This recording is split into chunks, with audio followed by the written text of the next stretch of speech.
toi mon allégresse, aimable et doux sauveur, dans les jours de tristesse, tu consolais mon cœur. C'est toi seul que je chante, Jésus mon rédempteur. Au quai d'amour je sente, pour toi vibrer mon cœur. Toi qui devais mon frère, sublime roi des rois. Amjambo wapendwa wasikilizaji. Et bonjour chers bien-aimés auditeurs auditrices. Tunakaribia tena Biblia takatifu. Nous approchons encore la Sainte Bible. Tuombe Mwenyezi Mungu. Prions le bon Dieu. Baba mtakatifu uliye juu mbinguni. Père céleste, mwenye siri zote za mbinguni. Celui qui garde tous les secrets divins. Ni wakati kama huu nataka kutufunulia siri za ajabu. C'est le moment opportun que tu veux nous révéler maintenant les secrets miraculeux. Utupatie Roho Mtakatifu. Envoie-nous le Saint-Esprit. Na umwange kwa wingi. Que tu puisses le pulvériser en nombreux. Awe mwalimu kwetu. Qu'il soit notre prédicateur. Atupe nguvu za moyo. Qu'il nous donne la force du cœur et de l'esprit. Que notre sagesse et intelligence puissent capter tout ce que nous allons attendre. Que ta parole nous amène à la rédemption. Au nom de Jésus-Christ le Fils, au nom de Jésus-Christ, Amen. Amen. Amen.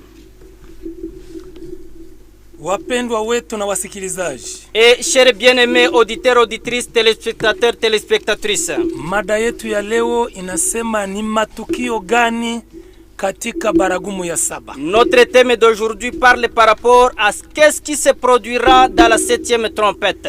Mwenyezi Mungu alikusudia kuwe baragumu saba. Et le bon Dieu a accepté qu'il y ait 7 trompettes. Lakini sisi tunataka kujifunza baragumu na saba tu. Mais nous allons nous focaliser beaucoup plus à la 7e trompette. Ni matukio gani ambayo Mwenyezi Mungu aliweza kufunua katika baragumu ya saba? Qu'est-ce qui se produira ou quels sont les miracles que Dieu va révéler dans la 7e trompette? Baragumu ya saba ndio ya mwisho. La 7e trompette, elle est la dernière. Hakuna nyingine tafata ya saba. Il n'y aura pas la suivante. Ndiyo maana malaika wa saba. C'est pourquoi le 7e ange. Biblia inasema kama ni atafunua mambo yote. La Bible dit que c'est lui qui va révéler toutes les choses. Katika Ufunuo sura ya 10. Dans le livre d'Apocalypse chapitre 10. Fungu lake la 7. Verset 7. Biblia inasema. La Bible dit. Lakini katika siku ya sauti yake malaika wa saba, wakati atakapokuwa tayari kupiga baragumu, halafu siri ya Mungu itakapomalizwa kama alivyohubiri kwa watumishi wake manabii. Amen. On va lire au nom de Jésus-Christ. Mais qu'au jour de la voix du 7e ange, quand il sonnerait de la trompette, le mystère de Dieu s'accomplirait, comme il l'a annoncé à ses serviteurs, les prophètes. Manabii walipewa siri za Mungu. Les prophètes avaient eu le secret de Dieu. Wakati karne kwa karne kulikuwa injili iliyokuwa imepasa karne. Lorsque dans chaque siècle il y avait un évangile approprié. Yohana alipata malaika katika Ufunuo sura ya 10. Jean avait reçu l'ange dans l'Apocalypse chapitre 10. Na ule malaika alikuwa ni Yesu mwenyewe. Et cet ange était Jésus-Christ lui-même. Akaja akafunulia Yohana unabii wote. Il est venu chez Jean, il lui a révélé toutes les prophéties. Lakini akamwambia siri nyipya. Mais il lui a donné un nouveau secret. Malaika wa saba atakapotokea. Lorsque le 7e ange apparaîtra. Anakuwa tayari kupiga baragumu. Et lorsqu'il sera prêt à sonner la trompette. Siri zote zitafunuliwa kama Mungu alivyohubiri manabii. Tous les secrets seront révélés comme Dieu l'a dit, l'a révélé aux prophètes. Huyu malaika wa saba. Ce 7e ange. Ni yeye alipiga baragumu ya saba. C'est lui-même qui a sonné la 7e trompette. Katika Ufunuo 11:15 hadi. Dans le livre d'Apocalypse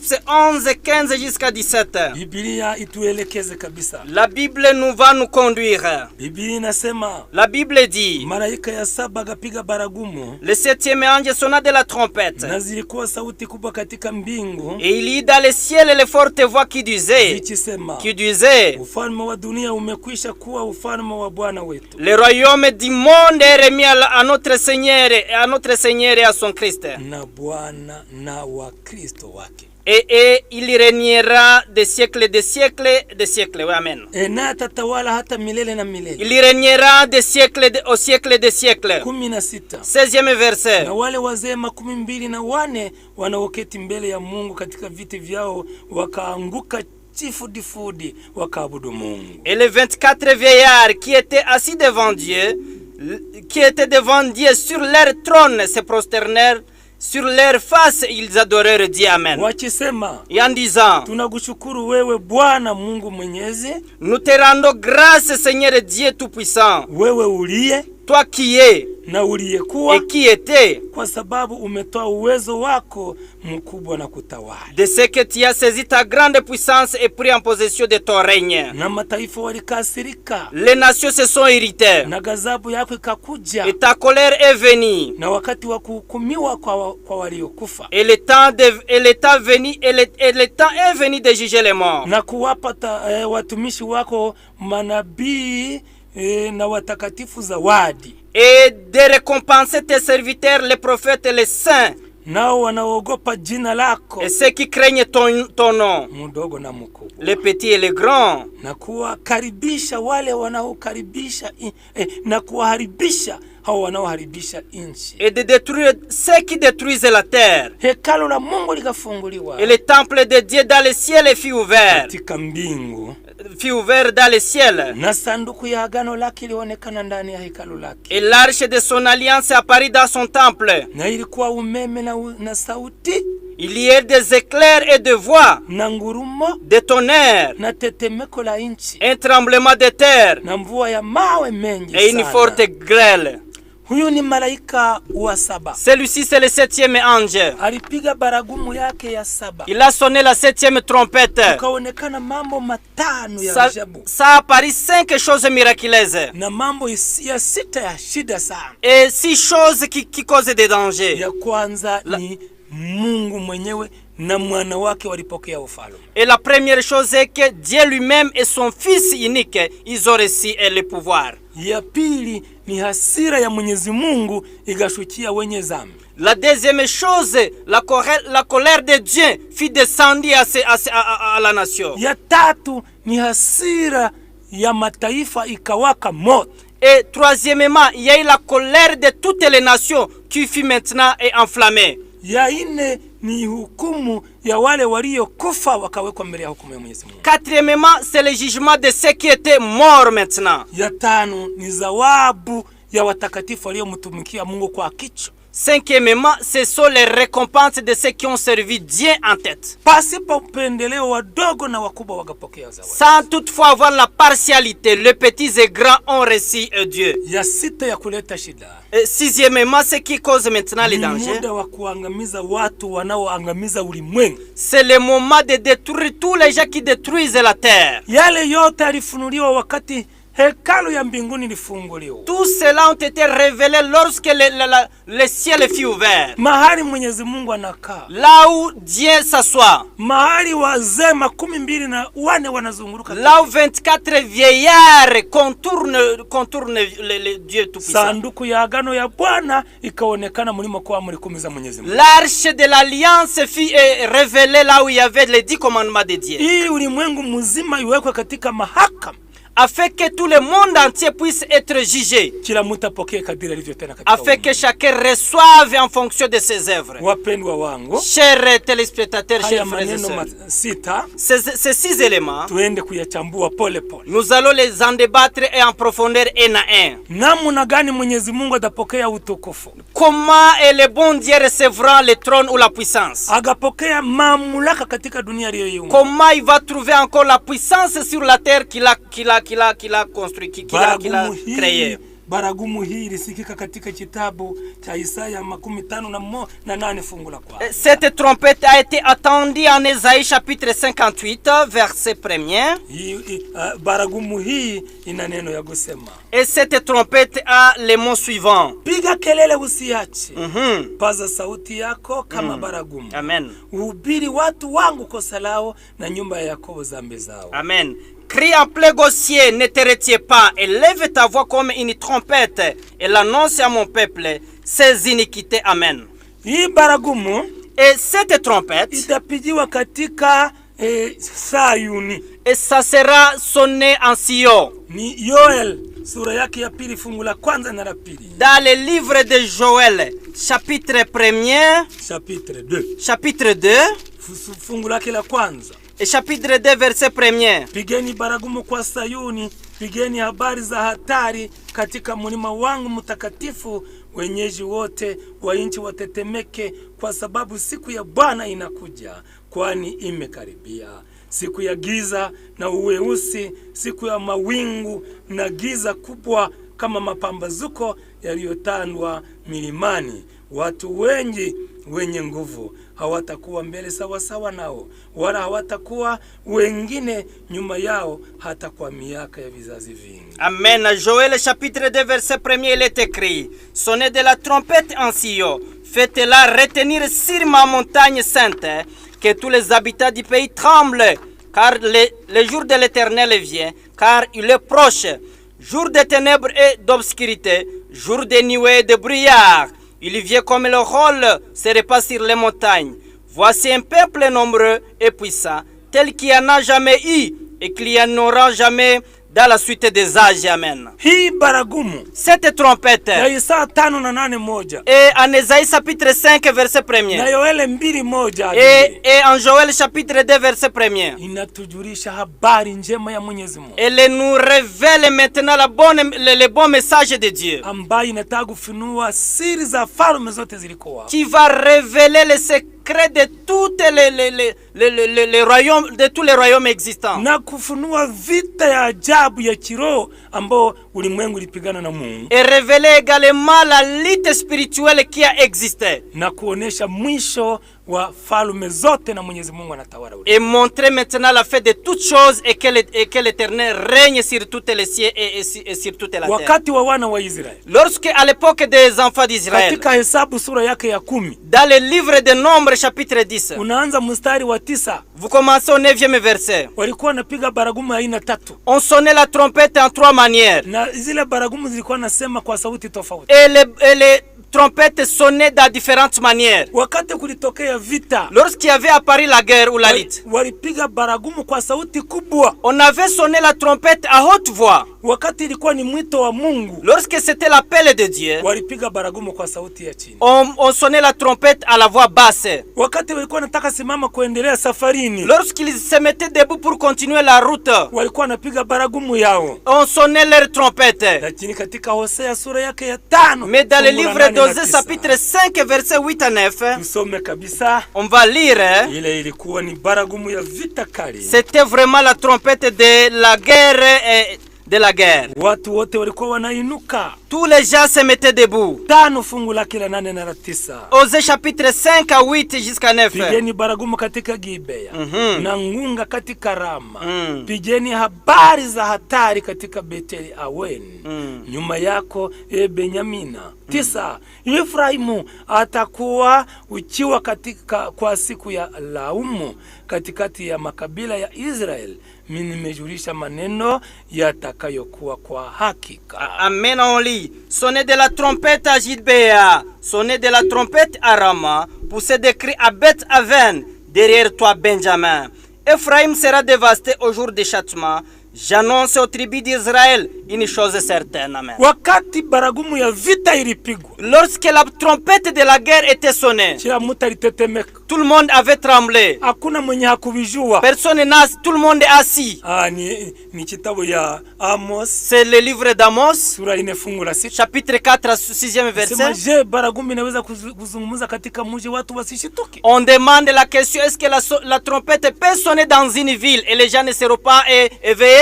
Lakini hii baragumu ya katika Sayuni, mais cette trompette de l'époque de Sion, ni habari njema ya ujumbe wa malaika watatu na malaika mwingine. c'est la bonne nouvelle des messages du troisième ange et l'autre ange maintenant. Malaika watatu anataka kufunua siri za falme. Le troisième ange va révéler les secrets du royaume. Ndio maana nasema yeye ataka ni Ufunuo 14 sura fungu la 9 hadi 12. C'est Apocalypse 14:6 jusqu'à en descendant. Anasema mwenye taabudu ule mnyama. Celui-là qui va et adorer cette bête. Na katika Danieli sura ya 7 mna wanyama 4. Et dans le livre de Daniel 7, il y a 4 bêtes. Na wale wanyama ni falme. Et ces bêtes aussi, ce sont les royaumes. Tangu mwaka wa 605. Depuis l'an 605. Wakati Babiloni litawala. Lorsque Babylone avait régné. Kwa mkono wa Nebukadnezar. À la conduction de Nebuchadnezzar. Falme zilifuatana pole pole. Tous les royaumes avaient été succédés. Lakini falme ya mwisho itaingia. Mais le dernier royaume va entrer. Na Mungu mwenyewe anatawala. Et maintenant le bon Dieu va régner lui-même. Ndio maana baragumu ya 7.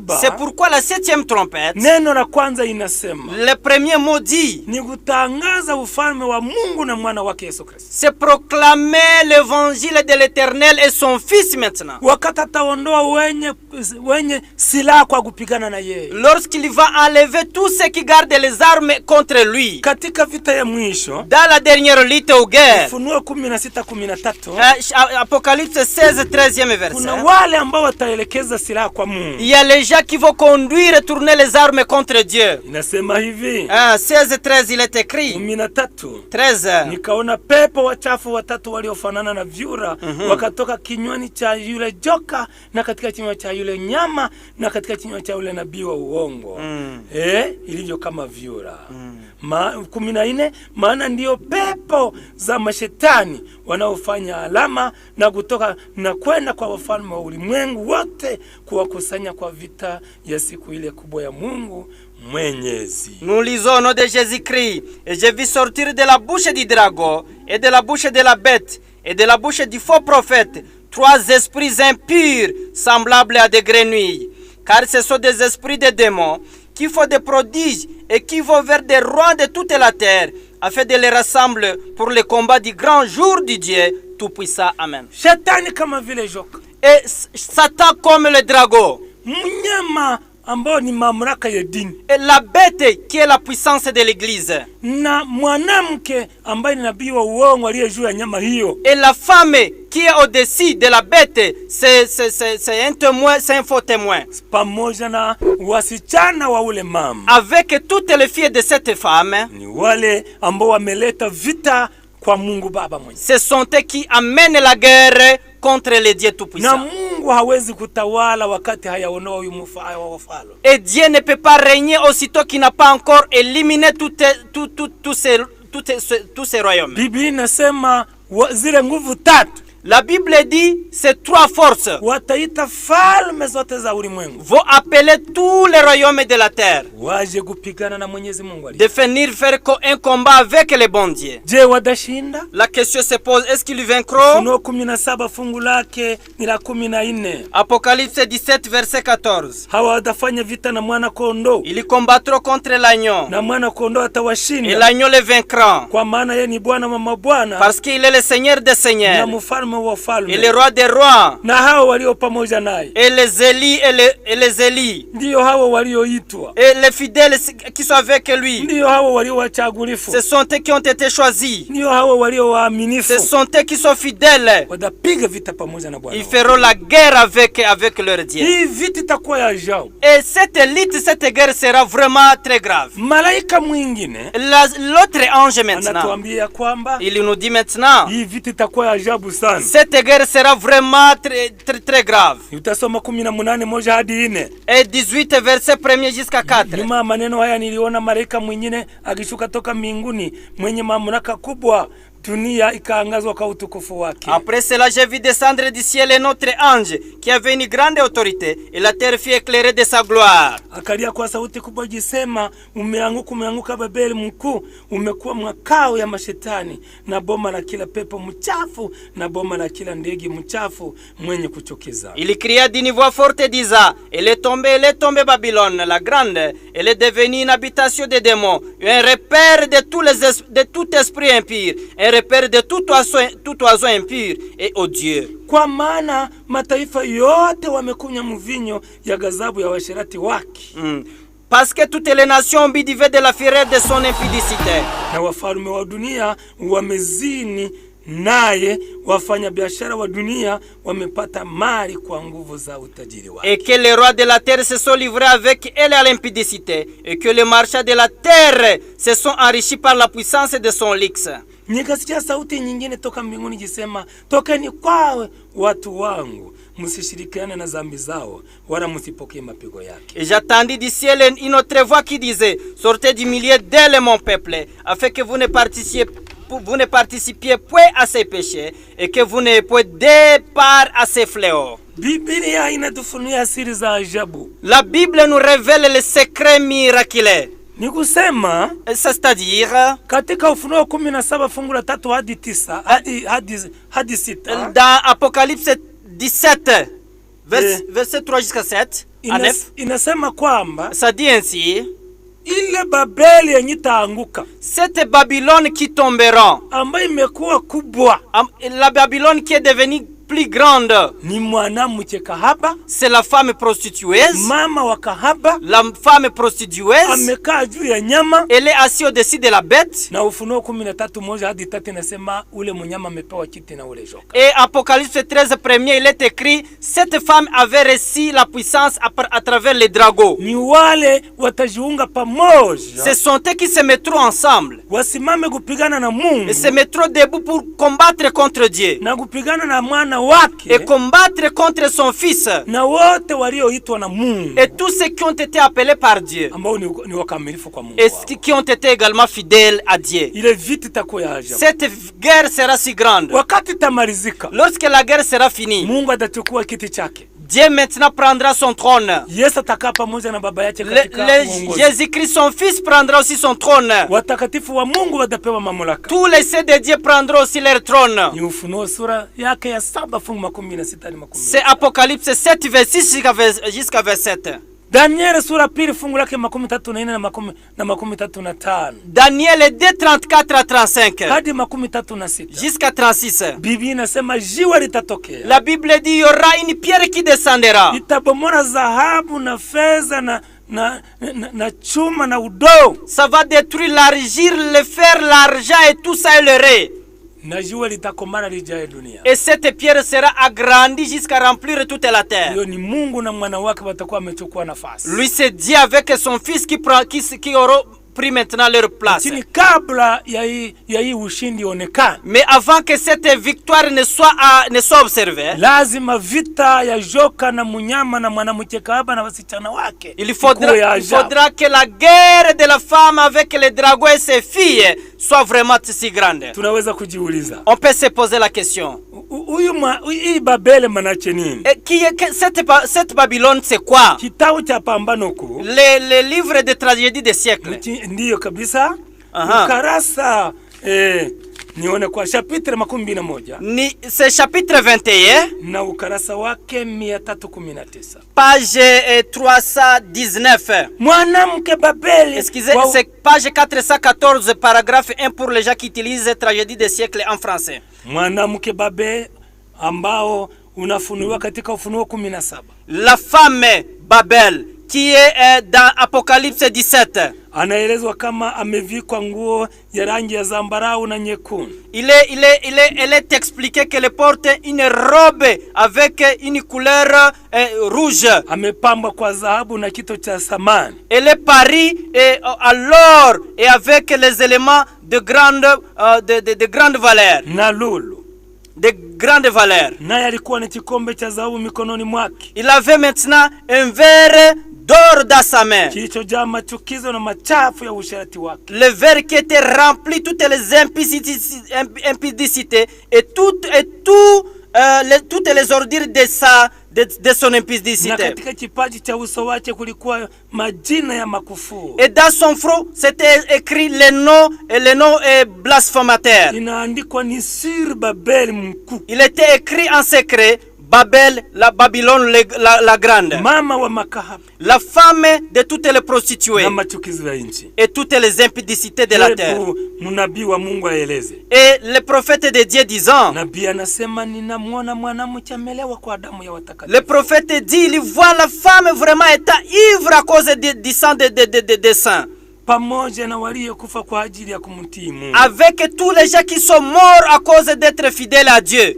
Na hii Babeli inarevya ulimwengu mzima kwa mvinyo wake. Et cette Babylone faut ivre tout le monde à cause de son alcool. Na Babeli hiyo inaitwa mji mkuu. Et cette ville est appelée la Babylone la grande, inayotawala juu ya wafalme wa dunia, et qui prime sur toutes les nations et tous les rois de la terre. Tunaweza kujiuliza, on peut se poser la question, nini huyu mwanamke ni nani? Cette femme, elle est laquelle? Kikombe chake cha dhahabu ni nini? Le verre en or, c'est quoi? Tusome sasa. On va lire maintenant. Babeli inatosha kuwa mama wa makahaba. Et la Babylone, ça signifie la maman, la mère des prostituées. Kwa hiyo mabinti zake lazima iwe ishara ya kuashiria makanisa yanayoshikilia na kuangangania mafundisho mapotovu yake. Et ça signifie que toutes ces filles, ça signifie toutes les églises maintenant qui croient à ces faux enseignements et à cette fausse doctrine. Ni kanisa mama. Et c'est une église qui est mère. Ilizara makanisa mengine. Cette église a mis au monde beaucoup d'églises. Yakapotea kama mama yao. Et toutes ces églises étaient perdues comme leur mère. Lazima tuone kabisa chini wanasemaje. On va voir maintenant ce qui est écrit en dessous. Unatangaza anguko la Babeli mkuu. Et ça proclame maintenant la description, la chute de la grande Babylone. Lazima ulenge madhehebu ya dini ambayo mwanzoni yalikuwa safi, sasa yameharibika. Cela ça signifie maintenant et toutes les églises du monde qui étaient jadis de bonnes églises, qui avaient une bonne doctrine, mais maintenant déjà tombées. Onyo ya Ufunuo 14. L'avertissement se trouva en Apocalypse 14 na 18 et en Apocalypse 14, 18.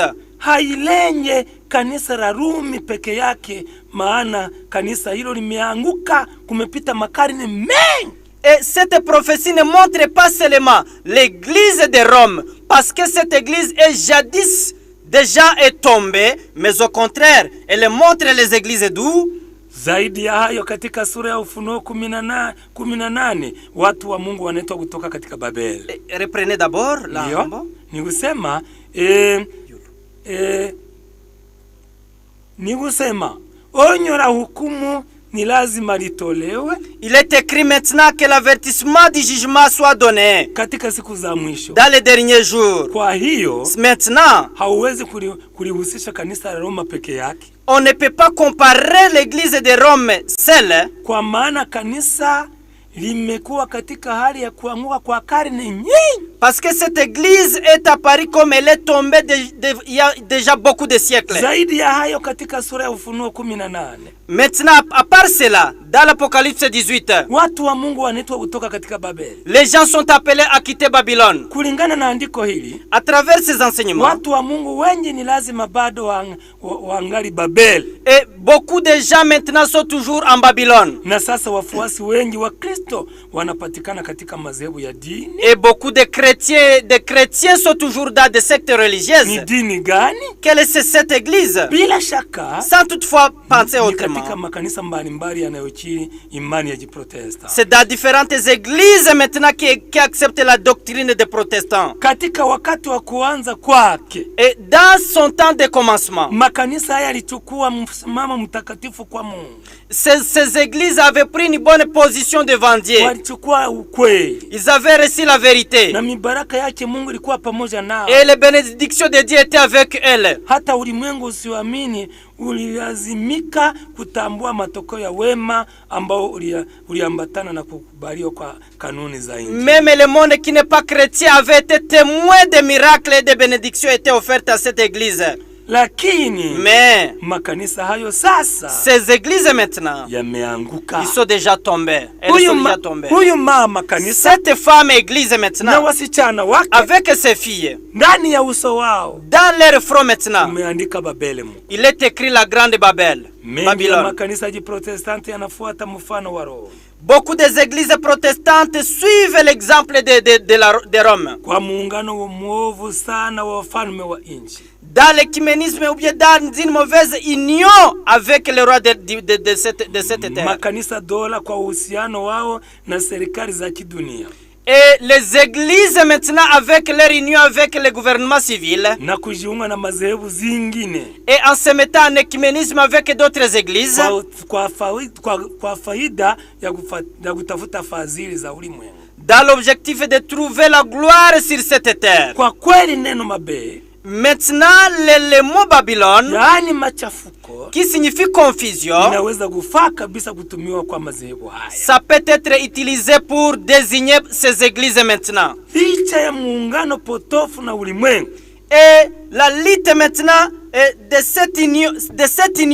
de cette mauvaise union avec la terre. Makanisa yaliyotenga kutoka Roma yana kawaida zake nyingine yamerudilia Roma tena. Les églises qui étaient déjà détachées de la Rome sont déjà repenties et revenues vers Rome encore. Lazima habari za vita zijulikane. Il est important que les nouvelles par rapport à la guerre soient reconnues. Hii vita ni ya shetani. Cette guerre c'est pour Satan. Hii vita ni ya mnyama. Cette guerre c'est pour la bête. Hii vita ni ya nabii wa uongo. Cette guerre c'est pour les faux prophètes. Ambaye Biblia inasema nyoka ni shetani. Dans la Bible dit que Satan est le dragon. Mnyama ni mamlaka ya dini. Et la bête c'est la force ou le royaume de la puissance de l'église. Mwanamke kahaba ni mama kanisa lilipote. Et la femme prostituée, c'est l'église maintenant, mère qui est déjà perdue. Na wasichana wake wamepotea sawa mama yao. Et leurs filles et ses filles maintenant ont été perdues comme sa mère. Ile nguvu zote ndio zenye mfransa wanasema repère.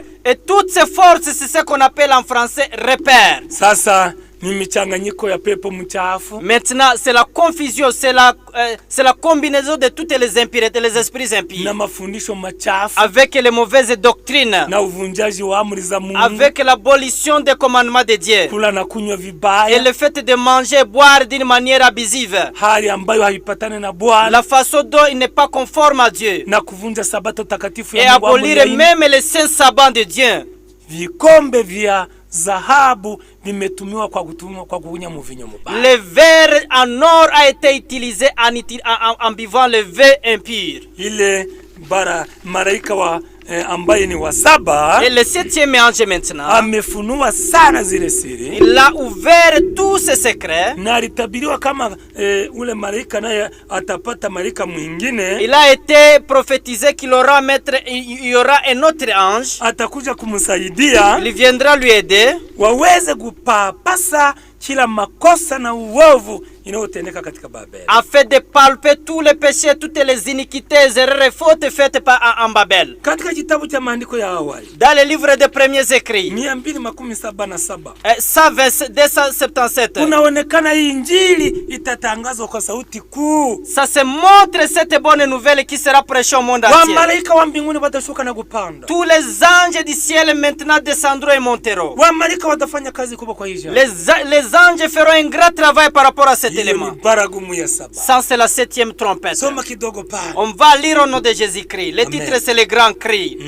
J'ai vu des anges voler rapidement ça et là dans le ciel. Nilionesha wa malaika wakienda kwa haraka wakipanda mbinguni. Descendre sur la terre et puis remonter au ciel. Na wanashuka mbingu duniani tena wanapanda mbinguni kwa haraka. Préparer l'accomplissement de quelques événements importants. Kwa wanatayarisha jambo la ajabu sana ambalo likuwa nataka kutokea. Ensuite, j'ai vu un autre puissant envoyé sur la terre pour joindre sa voix au 3e ange. Nikaona tena malaika mwingine ametokea akuye kusaidia wale wa malaika wenye walimtangulia. Afin de donner force et puissance à son message. Ili aweze kuweka nguvu katika injili ya wale watatu waliotangulia. Cet ange était doué d'une grande puissance et environné de gloire. Ule malaika alikuwa wa ajabu, amejaa utukufu wa Mwenyezi Mungu. Lorsqu'il descendit sur la terre, Aliposhuka duniani, celui-ci fut éclairé de sa gloire. nuru yake iliangazwa na nuru, dunia yote iliangazwa na nuru yake.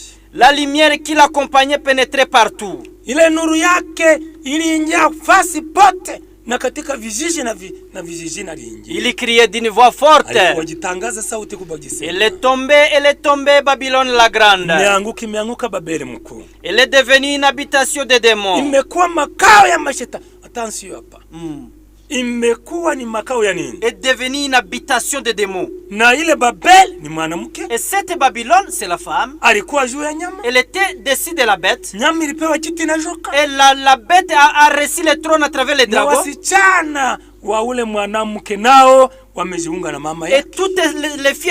toutes ces filles maintenant se sont réunies avec sa mère. Hiyo ndio miungano tunasoma. C'est ce que nous appelons l'écuménisme. Wakati madini yote inajiunga pamoja. Lorsque toutes les églises se mettent ensemble. Wenye waliproteste banarudia tena kujiunga na wenye walikatala zamani. Ceux qui avaient protesté jadis reviennent maintenant se repentir et se mettre en union avec l'autre qui le protestait. Serikali za dunia ziko tayari kuweka nguvu katika miungano yao. Les gouvernements civils sont prêts maintenant à mettre la force avec eux. Watapigana na mwana kondoo. Ils vont maintenant faire la guerre contre les fils de l'agneau. Sema watafanya shauri moja katika Ufunuo 17. La Bible dit en Apocalypse 17 qu'ils feront une seule réunion et une seule réflexion.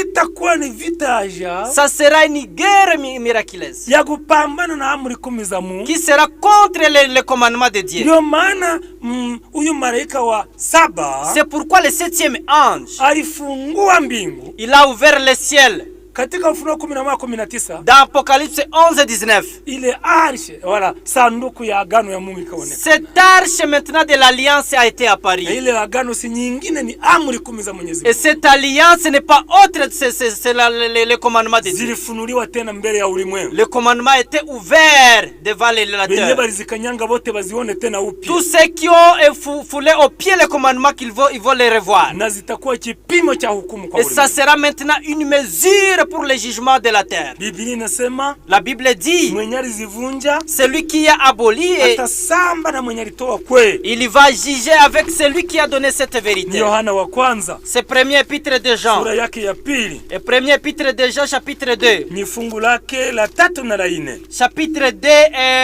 3 et 4. Na hivi tunajua ya kuwa tunamjua yeye ikiwa tunashika amri zake. Yeye anayesema nimemjua wala hashiki amri zake ni muongo, wala kweli si ndani yake. Si nous gardons ces commandements, par là nous savons que nous l'avons connu. Celui qui dit je l'ai connu et qui ne garde pas ses commandements est un menteur et la vérité n'est point en lui. Amen. Wapendwa wetu, Chers bien-aimés, ushindi itakuwa wa Mungu Baba, la victoire sera certaine à notre Dieu. itakuwa wa mwana wake, Ça sera pour le Fils de Dieu. itakuwa na wale waliomtii Mungu. Et ça sera aux côtés de tous ceux qui ont été fidèles à Dieu. Ufunuo 14:12. C'est Apocalypse 14 et 12. Itakuwa wenye uvumilivu, Il y aura les gens persévérants, wenye kutakaswa, les gens qui sont saints, walioshika amri za Mungu qui ont gardé les commandements de na Dieu imani ya Yesu. avec la foi de Jésus. Katika vita ya hivyo Dans cette guerre maintenant, watatoka mni washindi. ils sortiront vainqueurs. Pointi ya pili, L'élément suivant, hasira ya mataifa ikatokea. il y a la colère de toutes les nations qui apparaît. Hosea sura 5 fungu la 8 na 9. En Osée chapitre 5, 8 et 9, Anatangaza baragumu ya vita il annonce maintenant la trompette de la guerre.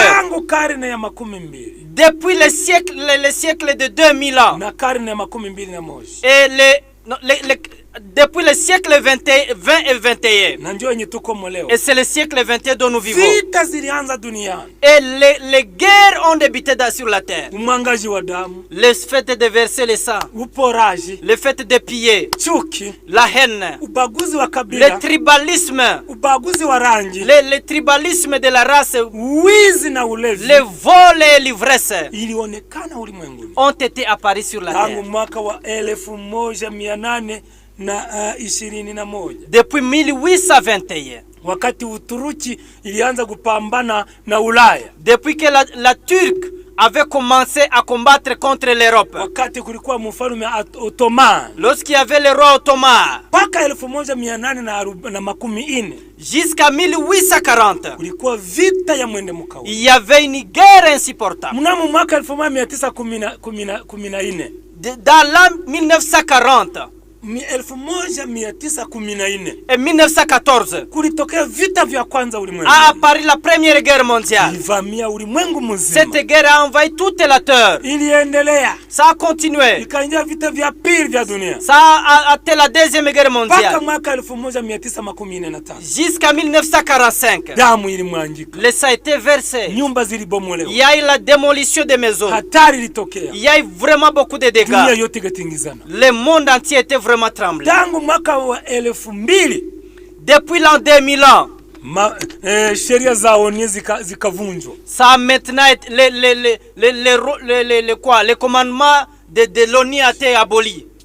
ONU ilikuwa imesema vitu vitatu. L'Organisation des Nations Unies avait dit trois choses. Nchi kubwa isishambulie ndogo. Que une grande puissance ou une grande nation ne puisse pas attaquer une petite nation. Nchi tajiri isilipishe deni nchi ya maskini. Et une nation riche qui ne demande pas à payer le crédit à un pays pauvre. Na silaha kubwa isitumiwa katika vita. Et les grandes armes que ce ne soit pas utilisées dans des guerres. Lakini tangu mwaka wa 2000, mais depuis l'an 2000, kulionekana vita ya ajabu ambayo ilitokea Marekani kujelekea Asia. Et ça a apparu une guerre miraculeuse, une si grande guerre des Américains contre les Iraks. L'Asie. Là on voit l'Iran et l'Irak. Ils avaient utilisé les grandes armes nucléaires. La grande puissance avait attaqué la petite puissance. Jusqu'à maintenant, la petite nation l'Ukraine maintenant est attaquée. En Israël, la guerre est là. Dans notre continent d'Afrique, les guerres sont nombreuses. Les armes et les avions de chasse sont utilisés. Et sur la terre, même la nature maintenant a commencé à attaquer la terre. Il y a les mers et les lacs qui commencent à déborder les limites. Il y a les montagnes qui commencent à se détruire et descendre. Il y a les volcans qui commencent à s'éruptionner. Il y a les petites rivières qui commencent à inonder et déborder. Lorsque les nations s'irritent maintenant et que le sang est versé en grande quantité, la rébellion maintenant a été apparue un peu partout. Actuellement maintenant les bâches et les cas de déplacés sont remplis dans toutes les nations. Ça c'est une partie du 7e ange qui sonne la 7e trompette. Parce que les gens n'ont pas accepté d'être conduits par la loi de Dieu. Entre la loi humaine et la loi de Dieu ne sera pas respectée. En Ézéchiel maintenant chapitre combien? Chapitre 7. Chapitre 7 verset 5. 7 verset 5 à verset 7. Inasema ya kwamba ulimwengu haitapata salama tena. La Bible dit que le monde n'aura pas encore la paix. Hebu tusome. On va lire katika Biblia. On va lire dans la Bible. Ezekiel 7. Oui, 7. 25. Verset 5. Uharibifu unakuja. La ruine vient. Na watatafuta salama, la salama haitakuwa. Il cherche le sali et point de sali. Hasara itakuja juu ya hasara. Il arrive le malheur sur malheur. Na habari mbaya itakuja juu ya habari. Un bruit succède à un bruit. Na watatafuta maono ya nabii lakini watakosa sheria. Il demande des visions aux prophètes. Sheria itapotea kwa. Et les sacrificateurs ne connaissent plus la loi. Na shauri kwa wazee. Les anciens n'ont plus de conseils. Les rois se désolent. Les princes s'épouvantent. Les mains des peuples et des pays sont tremblantes. Je les traiterai selon leur voie. nitawahukumu, Je les jugerai comme ils le méritent. nao watajua ya kama mimi ni Bwana. Ils sauront que je suis l'Éternel. Amen. Watu wataishi leo Les gens maintenant seront exterminés. wakitazama salama wakati ujao, Et actuellement, les gens vivront en cherchant les salis. lakini mbele itakuwa vibaya zaidi, Mais devant, il y aura un malheur. Par sababu rapport. watu wamekatara kushika amri. Parce que les gens n'ont pas accepté à garder les commandements de Isaya Dieu. 24 fungu la 5 hadi 6. Ésaïe 54, verset Fungu lake la 5 hadi 6. 54, 5 à 6. Na Isaya 24 fungu lake ni la 12. Ésaïe 24, 20 aussi. Bibi nasema sababu alikatara kushika amri za La Mungu. Bible dit parce qu'ils n'ont pas gardé mes commandements. Ulimwengu umepata na laana. Et le monde vient de trouver la ruine. Watu wameangamia, kuna baki wachache. Les gens sont déjà ruinés, il ne reste que peu de Dunia gens. itatikisika kama kibanda. La terre sera tremblée comme elle sera tremblée. Zambi itakuwa nzito juu yake. Maintenant, le péché sera très lourd sur leur tête. Itaanguka, haitasimama tena.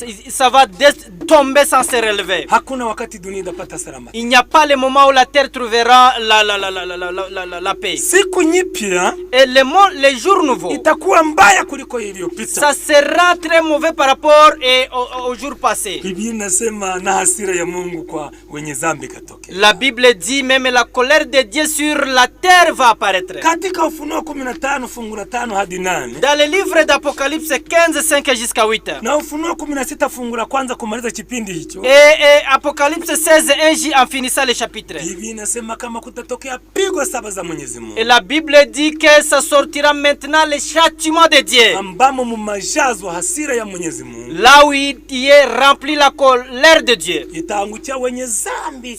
Ça sera tombé dessus des pécheurs. Na wenye walienda kuongoka kwa ile unabii wa uongo. Et tous ceux qui ont parti se rallier à ces mauvaises doctrines. Wenye balikubali ile joka. Ceux qui ont accepté les dragons. Banakubali ile nyama. Ceux qui ont accepté la bête. Banakubali ule mwanamke. Ils ont accepté la femme. Banatiwa chapa yao. Ils ont reçu leur sceau. Banaishi katika sanamu yao. Ils vivent maintenant dans leur statut. Watapambana na mapigo 7 ya Mwenyezi Mungu.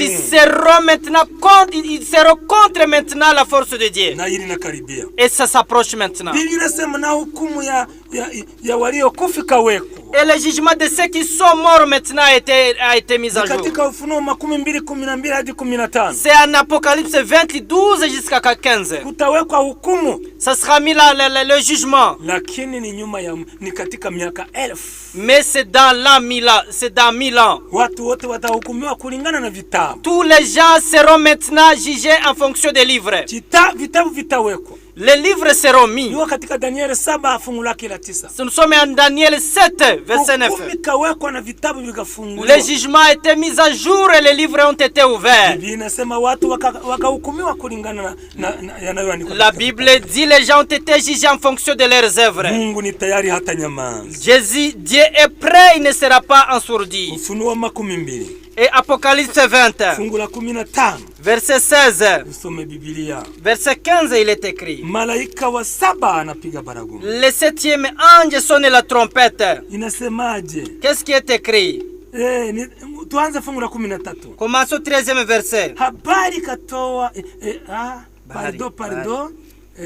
Nianze 11 tu. Oui, commençons au 11e verset. Nikaona kiti cha ufalme kikubwa cheupe. Puis je vis un grand trône blanc. Naye anayeketi juu ya ile kiti, dunia na mbingu zikachimbia uso wake. Et celui qui était assis dessus, la terre et le ciel s'enfuirent devant sa face. Nikaona wafu wakubwa na wadogo wamesimama mbele ya Mungu, na vitabu vikafunguliwa, na kitabu kingine kikafunguliwa kilicho cha uzima, na wafu wote wakahukumiwa katika mambo haya yaliyoandikwa katika vile vitabu sawa sawa na matendo yao. Je reprends tous les versets. 11, il est écrit. Puis je vis un grand trône blanc, et celui qui était assis dessus, la terre et le ciel s'enfuirent devant sa face. Il ne fit plus trouver de place pour eux. Et je vis les morts, les grands et les petits, qui se tenaient devant le trône. Des livres furent ouverts, et notre livre fut ouvert, celui qui est le livre de vie. Et les morts furent jugés selon leurs œuvres d'après ce qui était écrit dans ce livre. Amen. Nyuma ya miaka 1000 Après 1000 ans, kiti cheupe kitawekwa il duniani y aura maintenant un trône blanc qui sera mis sur la terre, katika anga. dans l'air. Kila mtu Mais tout le monde, ingawa amekufa qu'il soit mort, atasimama mbele ya kiti. il va se tenir devant ce trône blanc. Jambo ya tano, Cinquième chose, zawabu ya watakatifu il y ikatolewa. aura la récompense de ceux qui sera donnée. Ufunuo 15 fungu lake la 5 hadi 8. Et c'est Apocalypse 15, 5 hadi 8 15 premier jusqu'à 8. ni Wathesalonike wa pili 1 fungu la 7. C'est 2 Thessaloniciens 1 jusqu'à 7. Biblia inasema La Bible dit, wenye walimtii Mungu, ceux qui ont été fidèles à Dieu, Mungu atawapa zawadi kwa kuwatia katika uzima wa ils milele. leur donneront la récompense de la vie éternelle. Dunia itageuka kuwa nyipya, paradis. Le monde sera transformé en un nouveau monde, le Wenye paradis. waliishi na Bwana bataishi milele na milele. Ceux qui vivront avec Dieu, ils vivront éternellement. Ya mwisho, Sixièmement, le ni muda dernier, wa kuangamiza wanaoangamiza dunia. c'est le moment de détruire maintenant ce qui détruit le Ni monde. Wathesalonike wa pili 1:5 hadi 8 pia. 2 Thessaloniciens 1, 5 jusqu'à 8. Biblia inasema Mungu La Bible dit, Dieu, atachukua wenye dhambi, il prendra les pécheurs. kuwaweka katika moto wa milele. Il les mettra dans un feu ardent éternel. Atawateketeza bila kuacha mzizi wala tawi. Ça les consumera sans toutefois laisser même la racine, même la fleur. Kitabu cha Malaki sura yake ni ya 4 fungu lake la pili hadi 5.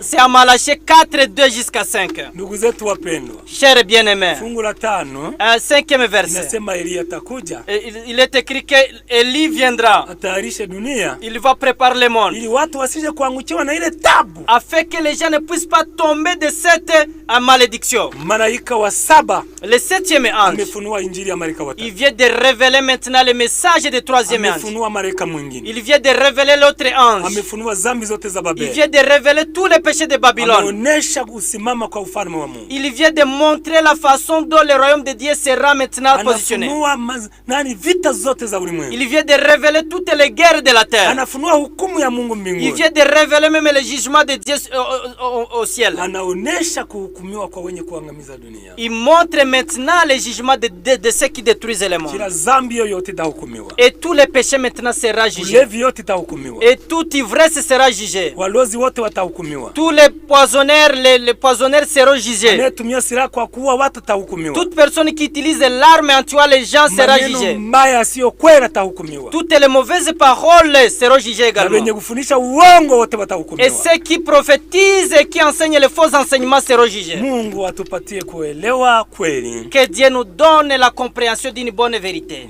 Baragumu la 7 lidufunulie uso. Et que la septième trompette nous ouvre maintenant le Kimbie visage. uongo. Qu'il nous prive maintenant, nous protège contre les mensonges. Tote katika Babeli mkuu. Que nous puissions quitter maintenant dans la Babylone la Mungu grande. awabariki katika jina la Yesu. Que Dieu vous bénisse au nom de Jésus-Christ. Amen. Ô toi mon allégresse, aimable et doux sauveur, dans les jours de tristesse, tu consolais mon cœur. C'est toi seul que je chante, Jésus mon Rédempteur. Au quai d'amour je sente pour toi vibrer